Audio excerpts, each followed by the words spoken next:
Here we go, guys. Time to add the silicone. Everything is nice and clean and dry. I'm so happy. Man, oh man. Every time you have a transition from one plane to another or a change of material, you want to use this. The only exception, of course, is for the aluminum trims and the plastic trims on the tile. Don't ask me why. They never seem to crack there. I think it's just a marvel of modern science. I have a cutter in here, okay? Sometimes people see this and they get amazed, all right? Stick in the tip, put it on a 45-degree angle, chop her off, okay? And if you get a little residue, give it a little bit of a, clean this up. Yeah, that's not pretty. My cutter's getting old. So is my caulking gun, so am I. There we go. Okay, now at the other end, you'll see some tube here. It's designed for puncturing a hole inside my caulking gun. Goes all the way down, there's a seal. Only on silicone, okay? Well, and construction adhesive. Other than that, if it's just a regular latex product, you never have this issue. There we go. Boom, locked and loaded. Now, try to work clean. It's not always easy. I have one finger that I use to wipe the silicone. Everybody's going, oh, get the little attachments, the little plastic squares with the rounded edges. Yeah, try using that with textured tile. If you use any kind of rigid tool to put your silicone on in this environment, you're gonna have a disaster on your hands. The only tool that works every single time is right here, okay? All right, stop telling me in the comments to go buy somebody else's plastic tool that I invented a couple years ago. We've been adding silicone and stuff on products for 1,000 years. We don't need the tool.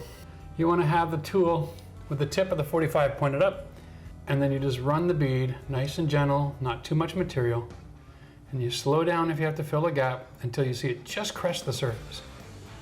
This is not a speed thing, it's not under a lot of pressure. I'm just adding a little bit of pressure as I go when I see it not pushing through. Because I want to have a little bit of excess, so when I push it in with my thumb, I get a concave shape in the corner, just like my thumb. It's concave, it's round, right? My thumb, my middle finger. Gentle now, I'm just gently covering the gap one side of the next, pushing that silicone into the gap in behind, dragging it through. There should be almost nothing on my finger when I'm done. Just a dab, okay? That's what you're looking for. And then with that dab, you can just wipe that little corner in the glass, okay? There we go. And now you can clean the glass so it's not there. And then we can use even just gentle pressure. Add a thin bead for the glass. And then a little bit more here because that gap is a little more substantial. Now, 2 tricks I'm going to teach you. You can run a silicone bead really effectively on a tight space rather quickly, okay? You just put the top there, you create a nice little V, and you can just run it, okay? Nothing to it, okay? Or if you have a big gap like this, you can use your hand to hold the tip off of the corner so that you're actually leaving a fair amount of material sitting just above the height of the tile. You see that? This is another technique. You don't need any blue tape. You don't need to prep your walls. You don't need to spend hours sorting out how and what tools and taping everything off. You can't tape this off anyway because of the texture. Okay, that's a big gap going to a small gap. Now what we're going to do is start in the middle. We're going to pull in one direction, nice and gentle and slow. Okay, trying to maintain pressure on one tile only at a time. Okay, so you get a clean line on the tile. And then we'll go to the other side and do pressure on that side to finish the look, okay? And you just wipe a few times until all the excess material is removed. And you've got a nice concave sweeping curve. And then you can start up here and finish the next section. If you let the build up on your finger too much, then all you do is make a huge mess, okay? Now that it's a small crack, I can set this tube in on the corner, knowing I'm not going to overfill. Okay, and I just always make sure I got a little bit more material there than I'm expecting. There we go. Gentle pressure for both sides at one time. makes one pass, all right?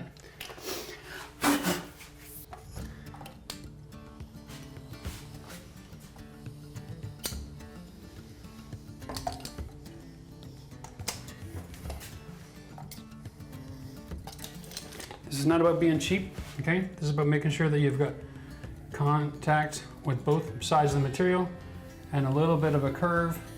If you open up any kind of gap like this, come back right away, add more material, hold the tip away from the front of that gap so that you can force it in, okay?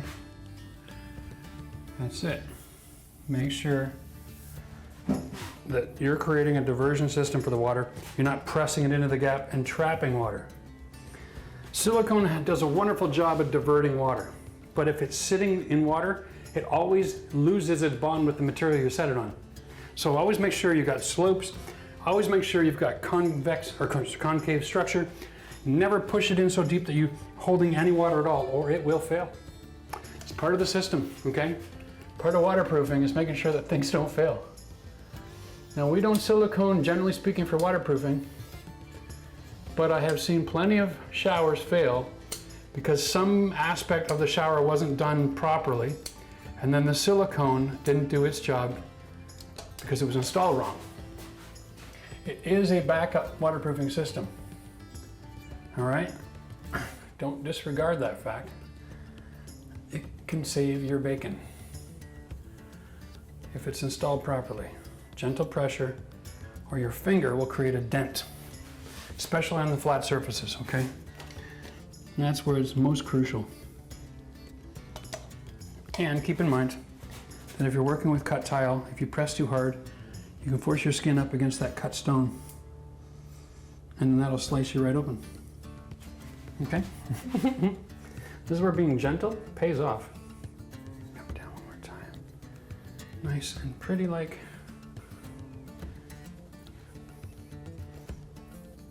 All right, every once in a while, if you need to, grab yourself a dry rag, clean the excess silicone off your finger, because once it comes out, it starts to dry. This stuff is 30 minutes and is ready for the rain, for Pete's sake, if you want. Okay, so even at 3 to 5 minutes in the shower, you can't go back and touch it again, because it's already started curing. Super quick.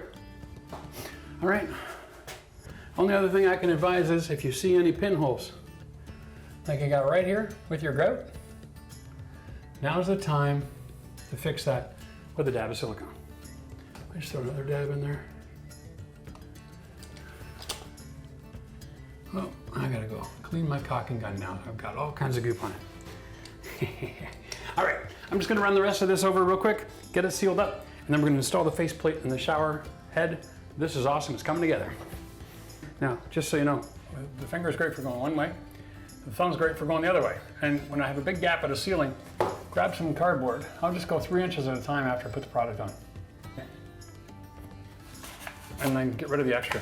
There's no way that you're gonna do a great job if you have too much material on your finger. The secret here is to put pressure against the ceiling, all right, so that you get a great seal on the ceiling tile, but not pressure into the gap.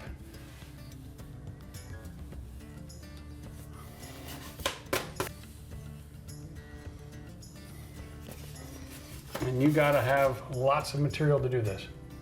So force lots of material into the region, and all we're doing is trying to take the excess off. There we go. Okay. Only putting pressure on the ceiling tile and against the tile, okay? But pressure up, so I'm pushing up as I drag, and I'm just setting it near the tile as I drag, so I don't scoop it all out of the gap. Super extra gentle in the corner. You come back and hit this a couple of different directions. Okay?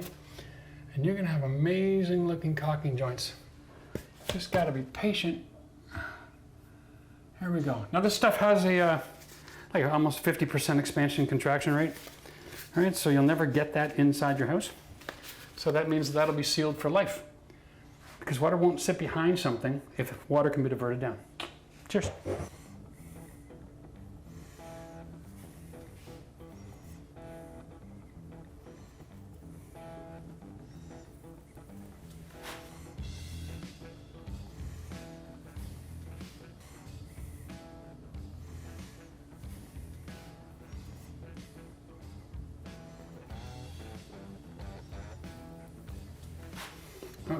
How are we doing here?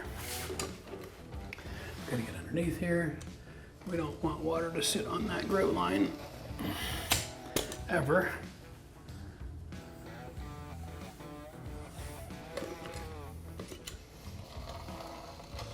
Just because it's underneath the sill, anywhere where your sill meets tile, you need silicone joint. That's why the sill is wider, okay? Because if you let water, and you know the properties of water, it's rather sticky like, right? It'll come around here, it'll get to this corner, it won't drip from here. It'll travel all the way up backwards and then drip. But if it finds grout, it'll soak into that grout, okay? If you don't seal it especially. But whatever, you can also find thin set. In a lot of cases when you're working, you're gonna find that you don't do the perfect grout joint underneath. Make sure you put the silicone there so that you're not encouraging water to travel in the wrong direction. Water doesn't just travel downhill. It travels to any material that's drier than itself. And that is why trees can be 100 feet tall and they still have green leaves. Because the water travels through the entire tree to go to a drier place than what it came from. It travels to the dry spot. And so if there's any break in your waterproof membrane, it'll say, ooh, cement board dry. Ooh, the wood behind the cement board is dry. It'll just keep on traveling. Now I've got a pinhole here.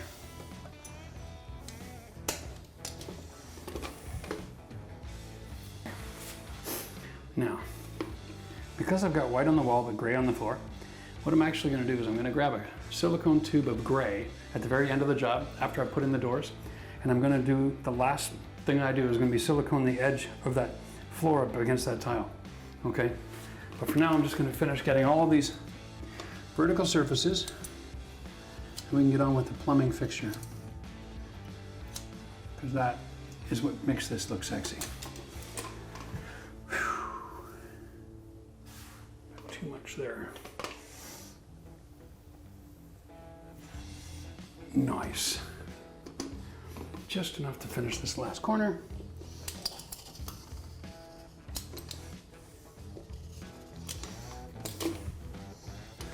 Now don't be surprised if it takes you 2 tubes of silicone in a shower like this.